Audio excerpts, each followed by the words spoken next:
Fourscore and 7 years ago, our fathers brought forth on this continent a new nation, conceived in liberty, and dedicated to the proposition that all men are created equal. Now, yesterday, December 7th, 1941, a date which will live in infamy. And so, my fellow Americans, ask not what your country can do for you, ask what you can do for your country. Free at last! Free at last! Thank God Almighty! We are free at last!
Welcome to the Historian's Almanac. I'm your host, Dr. William Lester.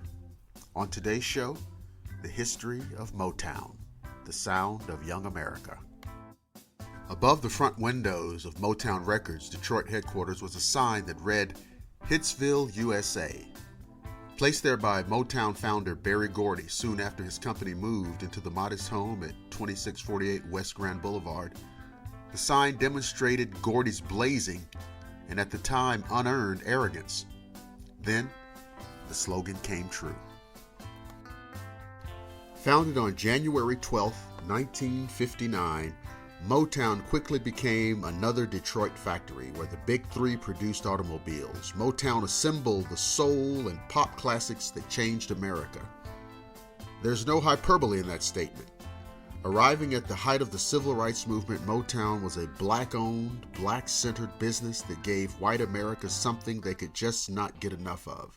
Joyous, sad, romantic, mad, grooving, moving music. A former boxer and automobile worker, Berry Gordy was a nascent songwriter when, at the urging of Smokey Robinson, a songwriter 10 years younger than Gordy, he decided to establish Motown Records. The two had become friends years earlier, and Robinson, who was the lead singer of a band called The Miracles, produced, wrote, and sang several of Motown's most memorable hits, including the label's first smash song, Shop Around, in 1960. A year later, Please Mr. Postman by the Marvelettes was the label's first #1 song. It would not be the last. Over the next decade, the sheer number of chart-topping artists, musicians, and groups produced by Motown defied comprehension. Martha and the Vandellas, Smokey Robinson and the Miracles, The Temptations, Junior Walker and the All-Stars, The Four Tops, Diana Ross and the Supremes, The Commodores, Gladys Knight and the Pips, The Jackson 5, Stevie Wonder, Marvin Gaye. All became part of what would become known as the Motown sound. It is rumored that Gordy modeled his hit factory after the Detroit car assembly line that he knew so well. Make a good product, then make something similar, and make it quick. Over here were the songwriters, Robinson and the team of Eddie Holland, Lamont Dozier, and Brian Holland. Over there was the talent, Stevie Wonder, whom the label discovered when he was 11.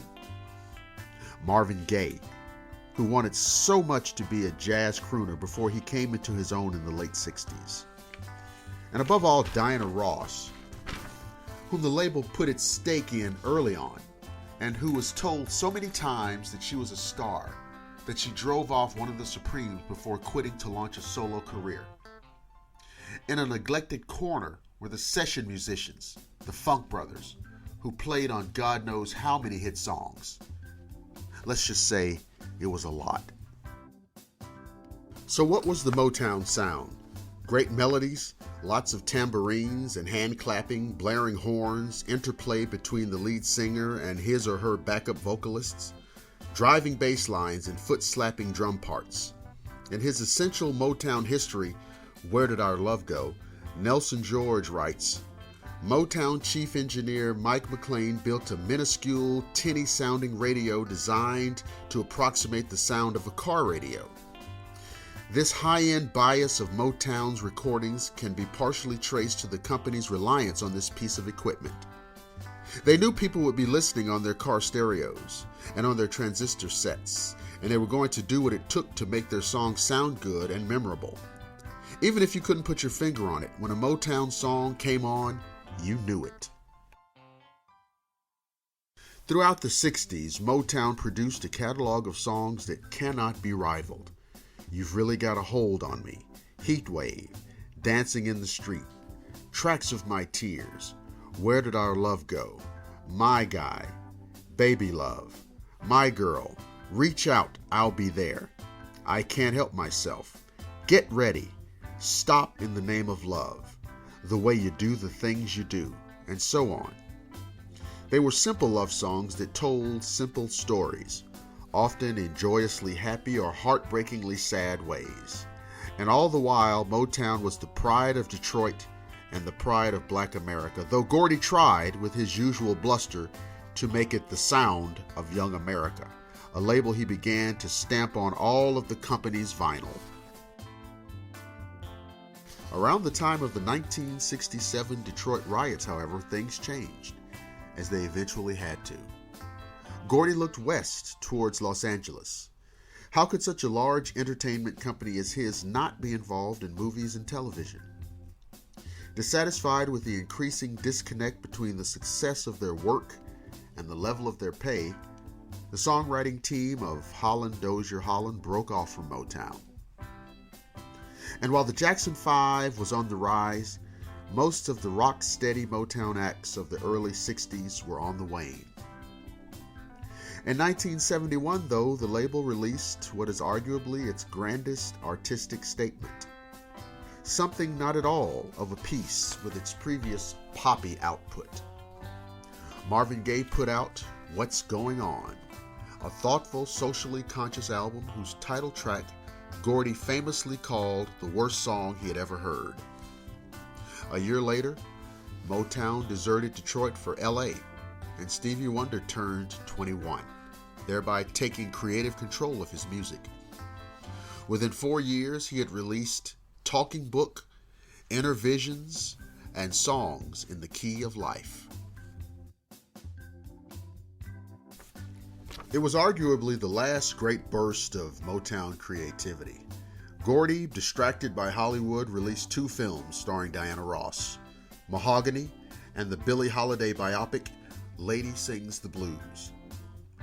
The 1980s brought Rick James and Lionel Richie, and The Big Chill, a white yuppie film with an amazing Motown soundtrack.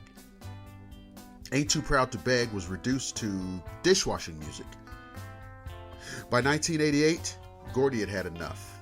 He sold the company to MCA, which in turn sold it to Polygram, which in turn was bought by Universal. Really though, who cares who owns it now? Just pop on one of those numerous greatest hits albums in your collection. Or okay, fine, even the Big Chill soundtrack. And recall the glory of Motown, the sound of Young America. The music doesn't sound 50 years old at all. Thank you for listening to another episode of the Historian's Almanac. I'm your host, Dr. William Lester, and I'd like to remind you that you can hear these episodes on the Historians Almanac Facebook page, on Google+, and also on the Blackwater Media YouTube channel. And remember, history comes alive on the Historians Almanac.